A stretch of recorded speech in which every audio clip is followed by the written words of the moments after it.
All right, guys.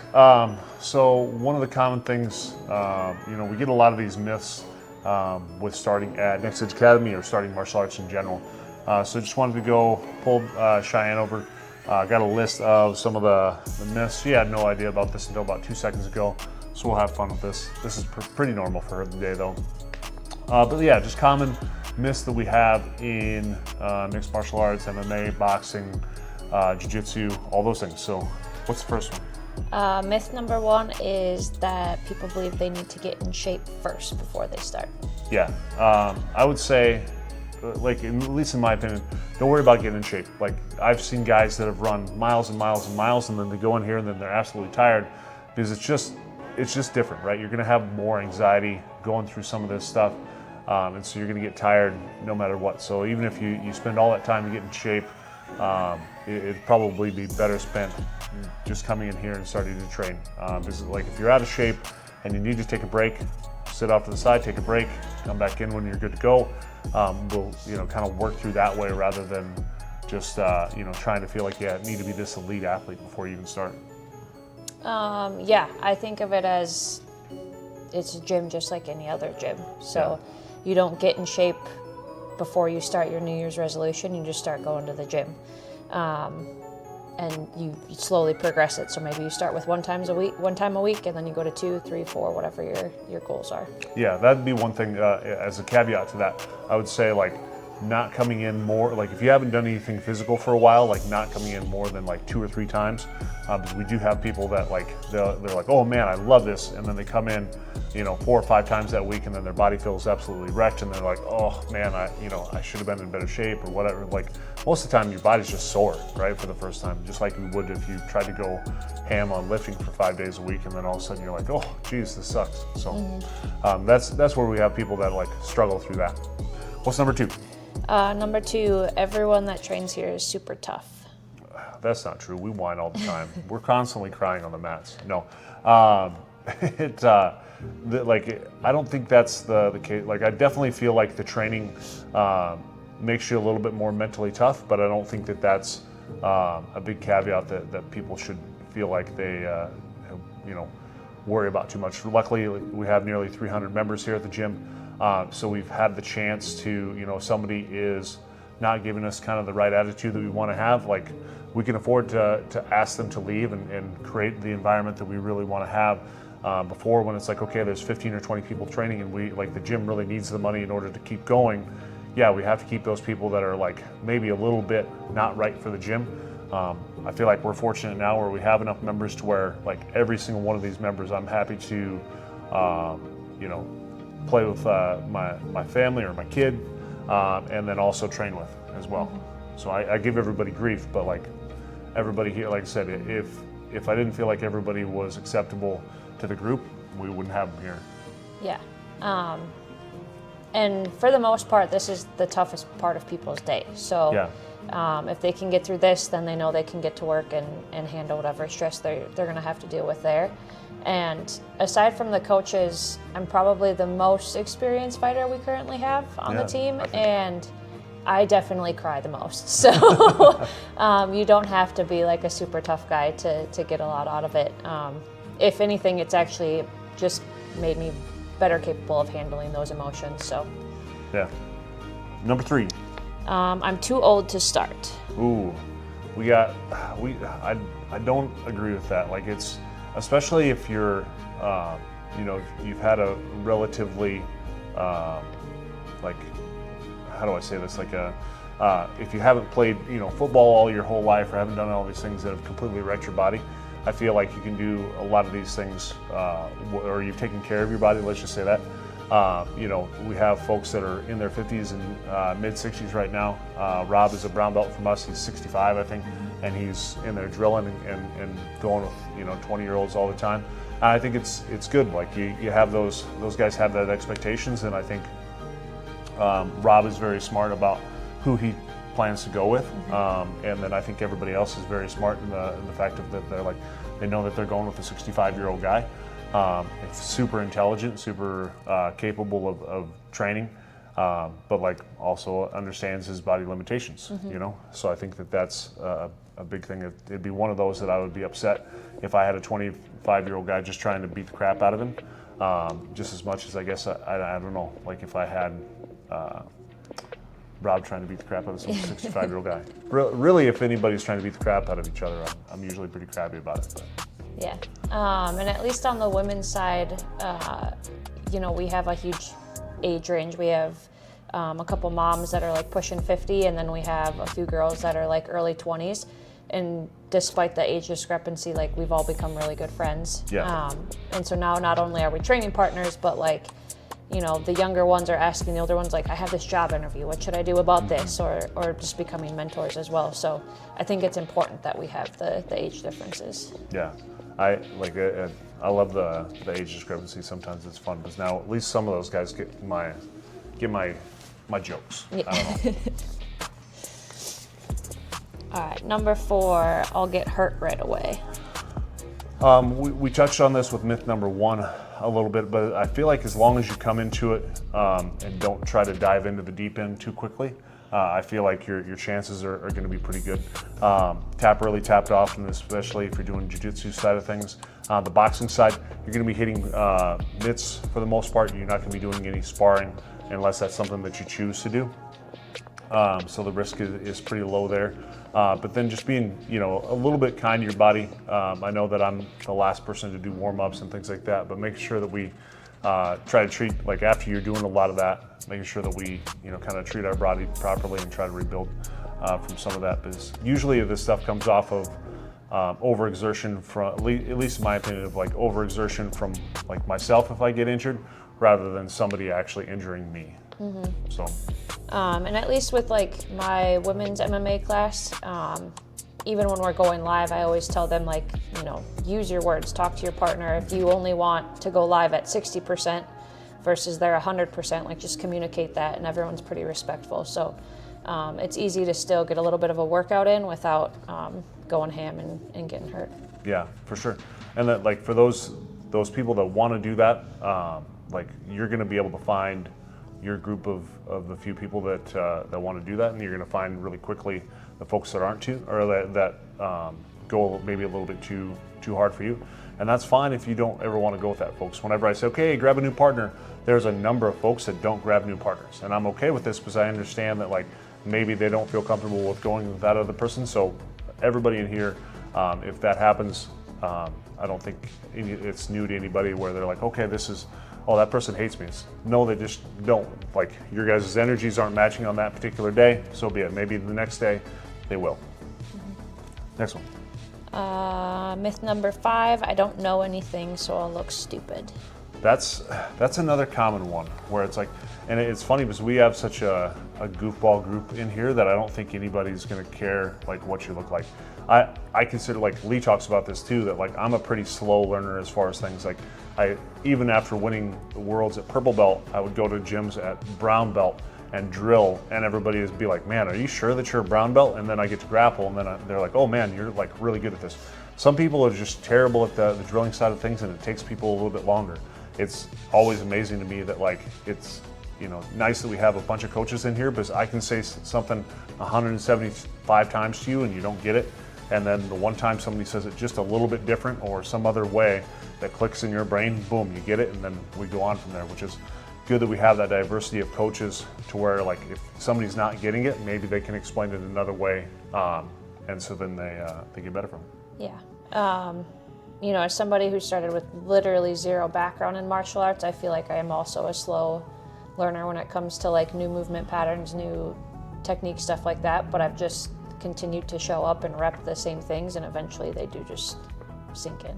Yeah, and that's, on that same note, we've talked a lot about it this month, that, or at least I've tried to talk a lot about it this month, that just because we understand the movement pattern and we can kind of get this, the timing of it to actually hit it live should take a long time. I mean, we're talking months and or years for you to be able to like actually get that move to work live, because it's against a resisting opponent.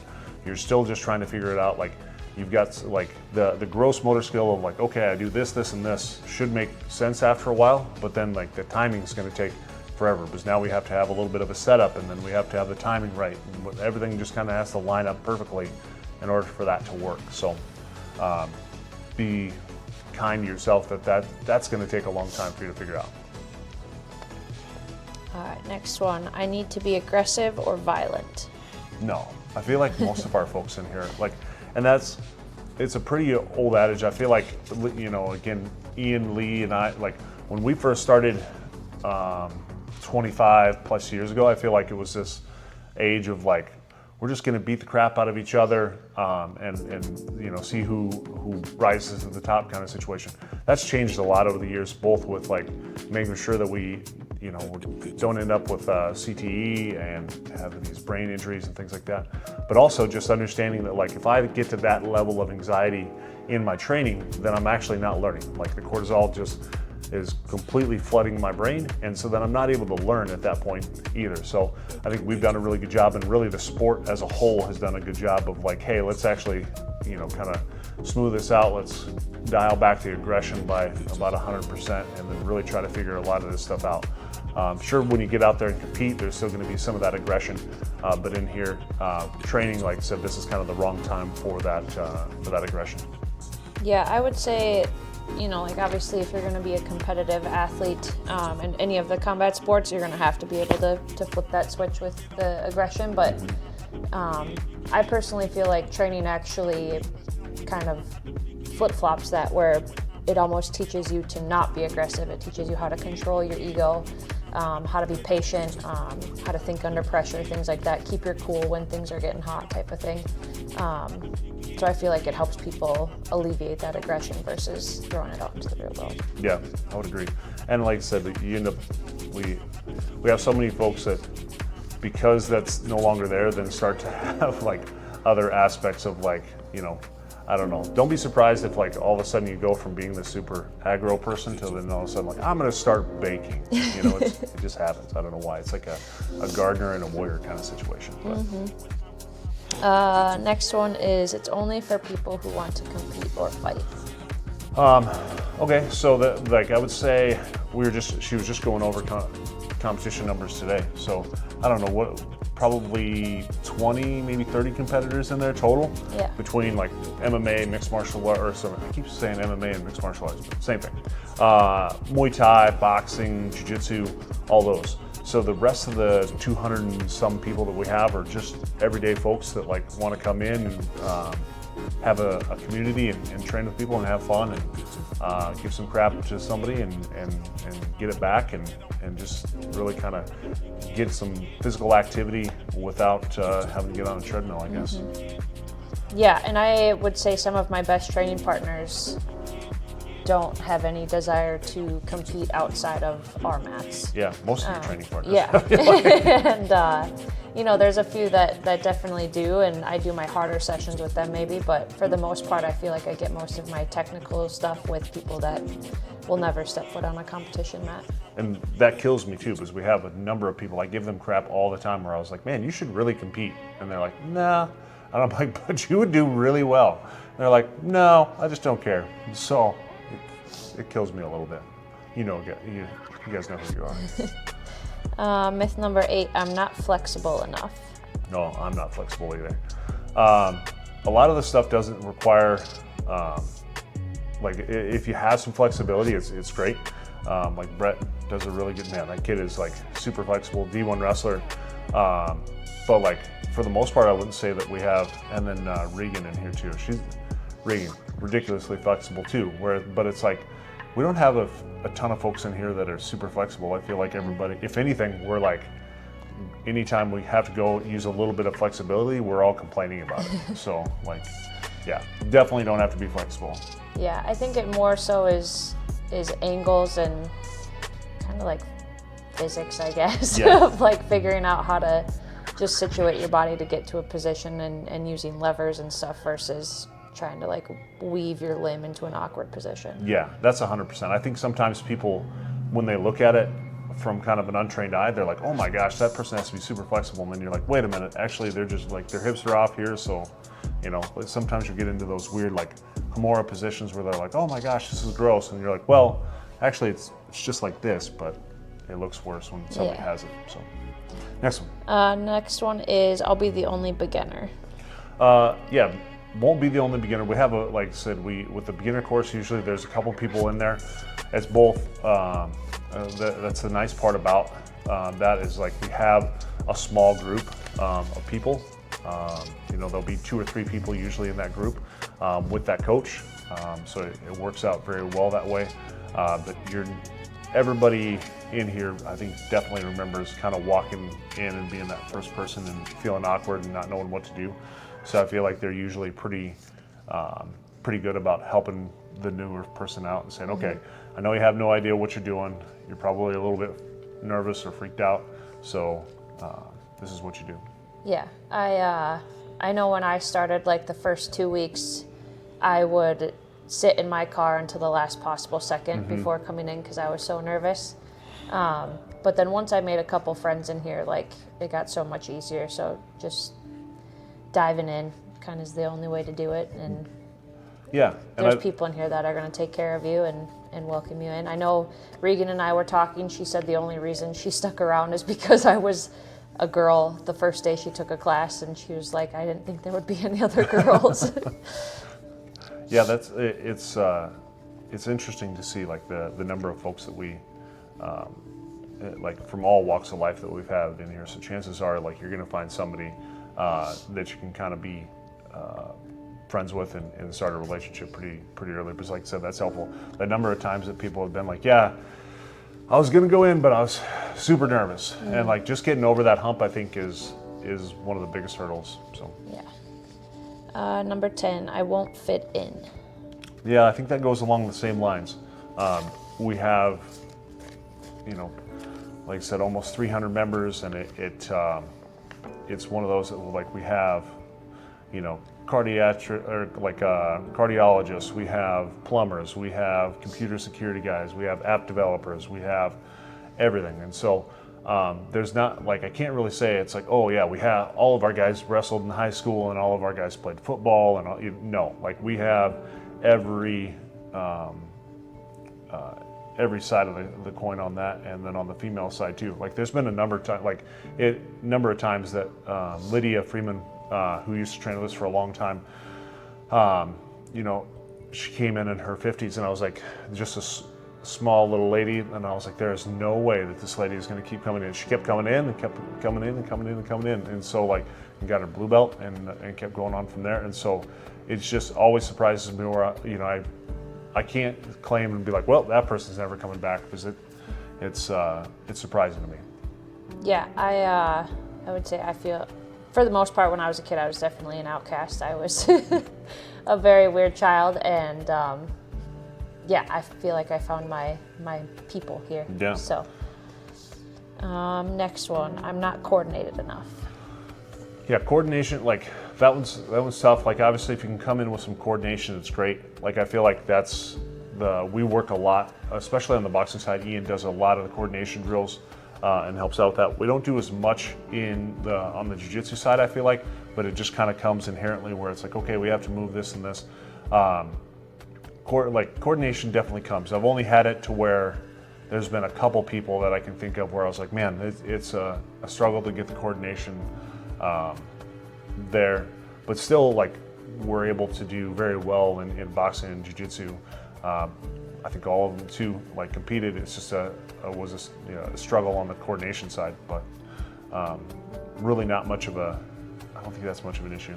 Yeah, and it's just learn movement patterns. So if you keep drilling and practicing, eventually your body's just going to start doing it. I feel like people run into the issue of sometimes they overthink it, and it's like just let your body flow a little bit and it'll find its way there. Yeah, I think that along with that, like you were saying, the overthinking it, or maybe they're like that person that also has that picture of perfection of like, okay, I have to make this perfect. And all your movement patterns are going to be like, you have to make them perfect for you, not necessarily perfect, Last one, it's going to be embarrassing. It might be embarrassing for you. I mean, like everything's going to feel embarrassing, but just getting over that is going to be one of the big hurdles. Anytime you learn anything that you actually want to do, like I feel like I like learning languages, and so like the first time that you have to go and speak to somebody, like it's going to be embarrassing. You're going to make mistakes, but just getting used to that feeling of like, I don't care. I would rather learn this skill. I don't care if I get embarrassed. I think goes a long way, because then you get a little bit more confident. That confidence then shows through, and then you're less embarrassed on stuff, because it's like, okay, yep, that's a easy mistake, no big deal. Everybody laughs about it. We move on from there. I don't think about it anymore, rather than it being like something that's going to grip me so much that I can't continue on. Yeah. I know with the women's MMA group that I teach, I always try to remind them, like, I'd rather you be embarrassed for 5 minutes because you don't know something than wait 10 years and be like, I wish I would have done that. Yeah. So. Especially on your guys' side, where it's like a skill, like it's like, okay, the only thing that's holding you back from doing this is the embarrassment side of things, where it's like, you know, you need this skill. Like you're as a female out in today's crazy world, like make sure that we have that self-defense in your back pocket, like getting over the hurdle of being embarrassed with it, to be able to defend yourself in the world. Like that's, I mean, the scales are crazy for that. Mm-hmm. But, yeah. all right, well, thank you very much.